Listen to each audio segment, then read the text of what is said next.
রাত পোহালেই উপনির্বাচন আর এই উপনির্বাচনকে ঘিরে তুমুল ব্যস্ততা পরিলক্ষিত হলো রায়গঞ্জ বিধানসভায়। এই উপনির্বাচনে 9 জন প্রার্থী দাঁড়িয়েছেন। 2,06,780 জন ভোটার তাদের মতাধিকার প্রয়োগ করবেন এই উপনির্বাচনে। এই নির্বাচনকে সুষ্ঠুভাবে সম্পন্ন করার জন্য মোতায়েন করা হয়েছে 12 কোম্পানি কেন্দ্রীয় বাহিনী। সুস্থ স্বাভাবিকভাবে ভোট পর্ব পরিচালনার জন্য রয়েছেন 1050 জনের মতো ভোটকর্মী। ভোটকর্মীরা তাদের নির্দিষ্ট জিনিসপত্র নিয়ে তৈরি ভোট গ্রহণ কেন্দ্রগুলিতে যাওয়ার জন্য। উল্লেখ্য, বাংলার আরও 3টি বিধানসভা কেন্দ্রের সাথে রায়গঞ্জ উপনির্বাচন অনুষ্ঠিত হবে 10ই জুলাই। রায়গঞ্জ লোকসভা কেন্দ্রে বর্তমান বিধায়ক কৃষ্ণ কল্যাণী তৃণমূল প্রার্থী হিসাবে প্রতিদ্বন্দ্বিতা করার জন্য পদত্যাগ করার পর খালি হয়ে যায় রায়গঞ্জ আসনটি। ইতিপূর্বেই মিটে গেছে লোকসভা নির্বাচন। দল পরিবর্তন করেও পরাজিত হয়েছেন তৃণমূলের কৃষ্ণ কল্যাণী। পাশাপাশি বিজেপির মানস কুমার ঘোষ ও কংগ্রেসের মোহিত সেনগুপ্ত রয়েছেন এই উপনির্বাচন নামক সমরাঙ্গনে।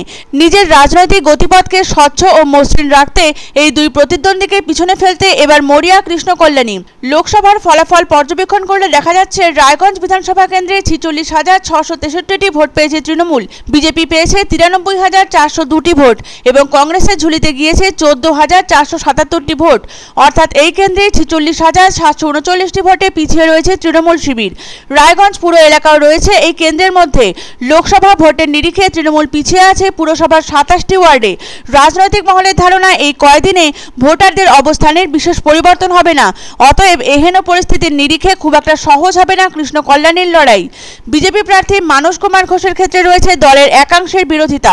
উল্লেখ্য, রায়গঞ্জ পঞ্চায়েত সমিতির তৃণমূলের প্রাক্তন সভাপতি মানস বিজেপিতে যোগ দেন মাত্র বছরখানেক আগে। বিরোধী দলনেতা শুভেন্দু অধিকারীর ঘনিষ্ঠ রায়গঞ্জের বিজেপি সাংসদ কার্তিক পালের চেষ্টাতেই তিনি টিকিট পেয়েছেন। এই ঘটনার জেরে চরমে ওঠে বিজেপির গোষ্ঠীদ্বন্দ্ব। পদত্যাগ করতে চেয়ে রাজ্য নেতৃত্বের কাছে চিঠি পাঠান বিজেপির জেলা সভাপতি বাসুদেব সরকার, বিজেপির যুব মোর্চার জেলা সহসভাপতি শুভম সান্যাল। তবে তাদের ইস্তফাপত্র গ্রহণ করেনি দল। পরবর্তী সময় দলের নির্দেশে প্রচারেও নামেন বাসুদেব। তবে জিতে কৃষ্ণের মতো মানুষও তৃণমূলে ফিরবেন না তো? এই সন্ধিহান সূচক প্রশ্ন উঠেছে দলের একাংশের মধ্যে। তবে এই প্রসঙ্গে মানুষ বলছেন, নীতি আদর্শ ও শপথ নিয়ে তিনি বিজেপি করছেন, কখনোই দল বদল করে মানুষের বিশ্বাসে আঘাত দেবেন না তিনি। অপরদিকে বাম সমর্থিত কংগ্রেস প্রার্থী মোহিত সেনগুপ্ত বলছেন, বেশ কঠিন হতে চলেছে লড়াই। তবে প্রচারে খামতি রাখছেন না বর্ষিয়ান এই প্রার্থী। টানা 1 দশক রায়গঞ্জের বিধায়ক এবং 1.5 দশকের বেশি সময় রায়গঞ্জের পুরপ্রধান মোহিত সেনগুপ্ত। লোকসভা ভোটের ফলের নিরিখে রায়গঞ্জ বিধানসভা কেন্দ্রে কংগ্রেসের প্রাপ্ত ভোট 14,477। তবে লোকসভা ভোটের প্রচারে অগ্রণী ভূমিকায় ছিলেন মোহিত।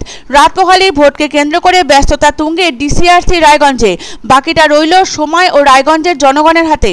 মাত্র 1 বছর আগে সহযোদ্ধা থাকা কৃষ্ণ কল্যাণী ও মানস ঘোষ এবার দুই বিপরীত শিবিরে। অপরদিকে নিজের রাজনৈতিক আদর্শে অবিচল মোহিত সেনগুপ্ত। শেষ হাসি কে হাসবেন তার জন্য অপেক্ষা করতেই হবে আগামী 13ই জুলাই পর্যন্ত।